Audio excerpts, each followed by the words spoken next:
Assalamualaikum warahmatullahi wabarakatuh. Pada kesempatan kali ini saya akan menjelaskan PowerPoint yang pernah saya berikan kemarin. Yang akan pertama saya jelaskan yaitu tentang pemeriksaan fisik bagian pertama, pemeriksaan umum kulit, kepala, dan mata. Namun saya akan membagi menjadi beberapa sesi dan setiap sesinya itu selama 15 menit penjelasan.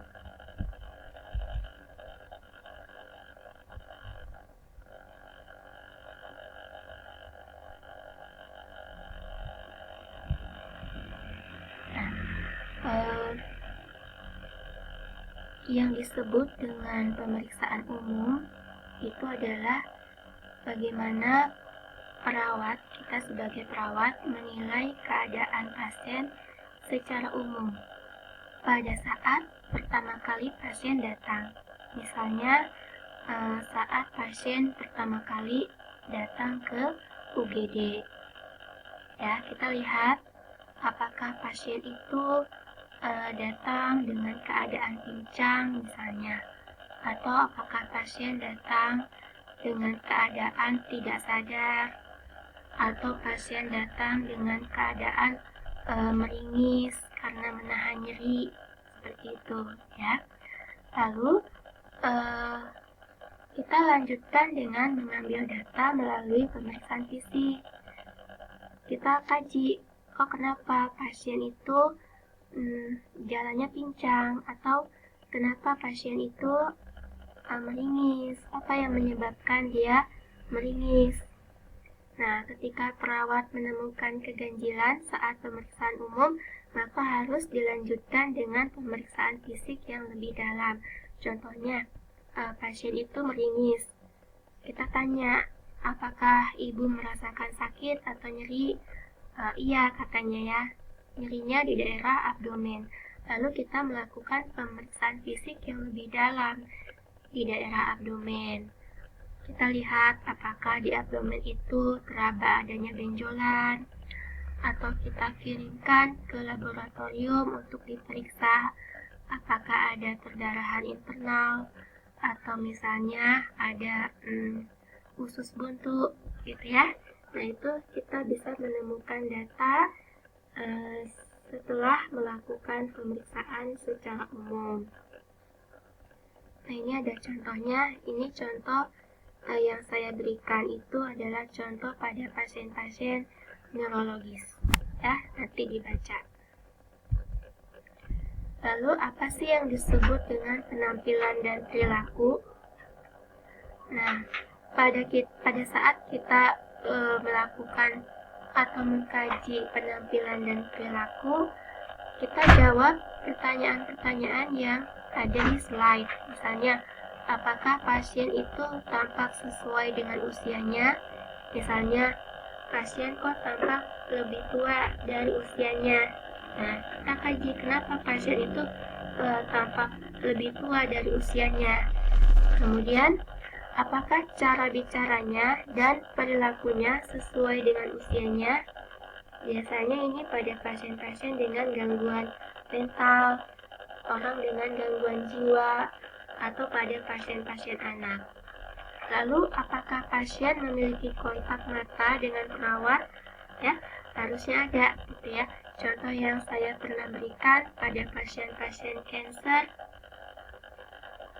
tahap denial, maksudnya dia belum menerima bahwa dia itu sakit kanker. Nah, dia tidak akan mau menatap mata perawatnya, mungkin karena dia kesal, sedih, marah, jadi campur aduk emosinya. Atau pada anak dengan autisme. Anak dengan autis biasanya dia juga tidak mau memandang mata orang lain, jangankan perawatnya. Orang tuanya pun dia tidak mau melihat matanya. Kemudian kita harus paham latar belakang budaya karena ternyata mempengaruhi, ya. Contohnya, apakah ada budaya khusus dari suku Sunda atau Batak atau Jawa atau Kalimantan, Sulawesi, ya, yang melarang kontak mata dengan orang yang tidak dikenal. Atau misalnya kita bertemu dengan orang asing, orang Arab misalnya, atau orang Cina, Eropa, Asia Tenggara, itu juga punya budaya yang berbeda.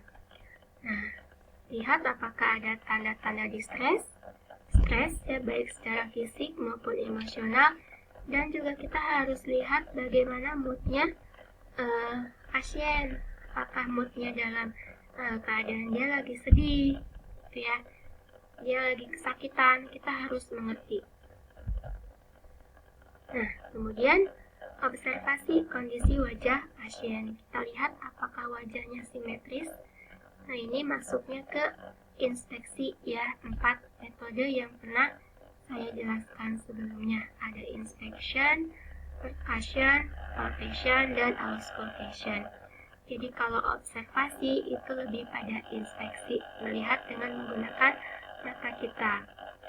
Nah, perhatikan area kulit. Apakah ada keriput karena paparan sinar matahari?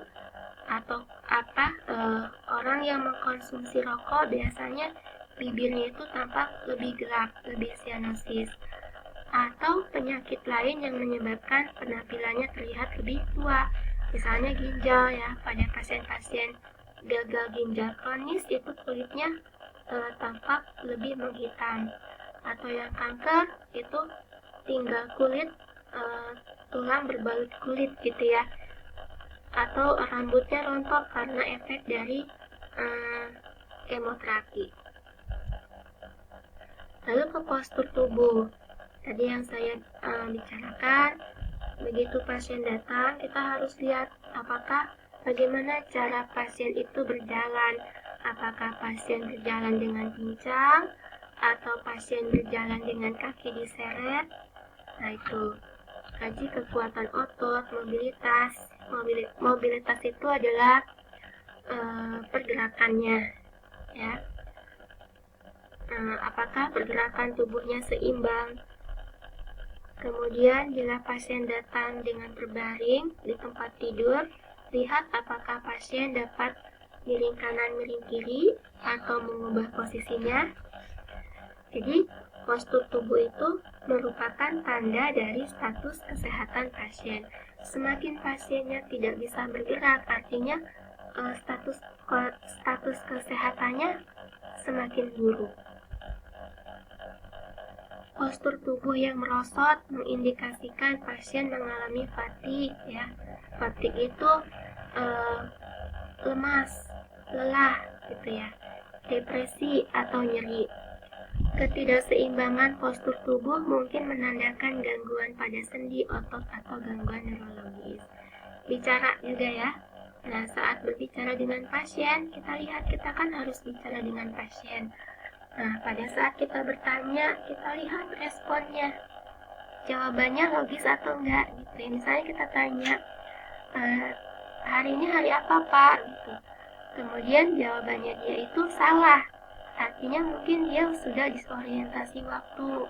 Dia mengalami gangguan kesadaran.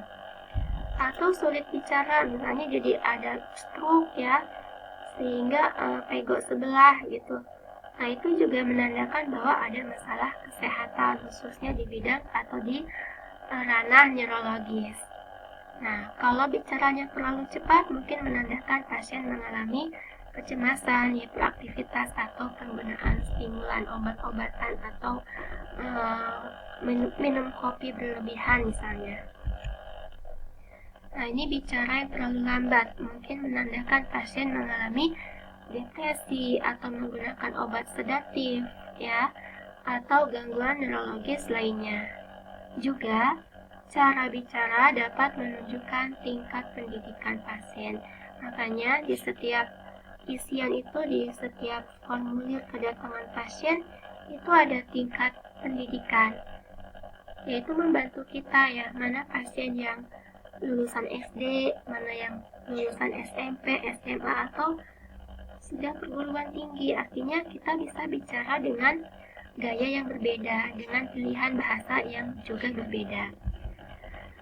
Nah, ini pakaian, kerapihan, dan kebersihan itu juga kita lihat, kita perhatikan. Ini misalnya ya, pasien tidak mampu berpakaian, jadi pakaiannya itu dipakaikan oleh keluarganya atau oleh orang lain.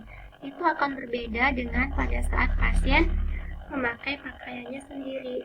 Kalau dipakaikan orang lain itu cenderung lebih berantakan, karena susah kan, apalagi pasien dewasa dengan berat badan yang besar gitu, agak susah memakaikan pakaian dengan sempurna. Kemudian rambutnya tidak disisir. Nah, mungkin dia karena nyeri ya, fatigue, depresi, dan harga diri yang rendah. Kemudian kebersihan diri yang kurang, mungkin menandakan kurangnya perawatan diri atau kesulitan mencapai kamar mandi. Lalu status mental. Nah, ini kalau status mental kita lihat GCS ya.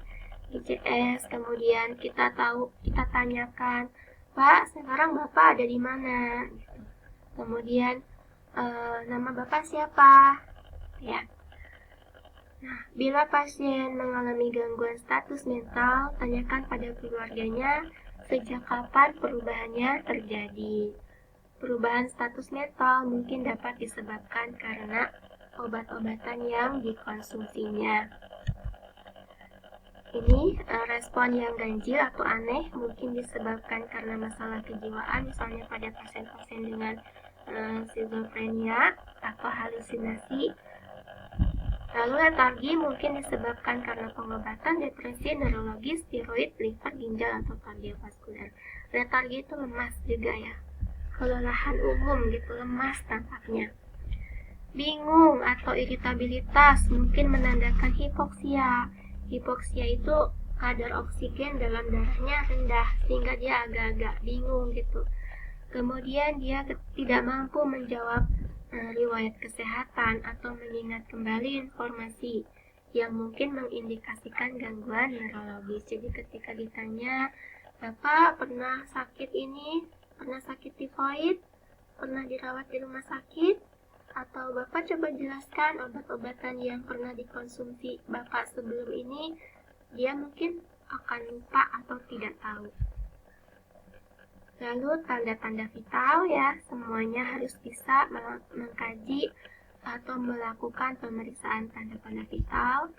Tinggi badan dan berat badan, saya rasa semuanya sudah paham. Nah, itu saja dulu dari sesi yang pertama, mulai dari pemeriksaan umum, penampilan. Ya, kalau ada pertanyaan, silakan ditanyakan, dikumulasikan pertanyaannya. Besok saya akan mengajar melalui Google Class, jadi silakan pertanyaan-pertanyaan itu dikumpulkan. Nanti kita lanjut ya ke video selanjutnya. Saya tutup dulu sesi yang pertama ini.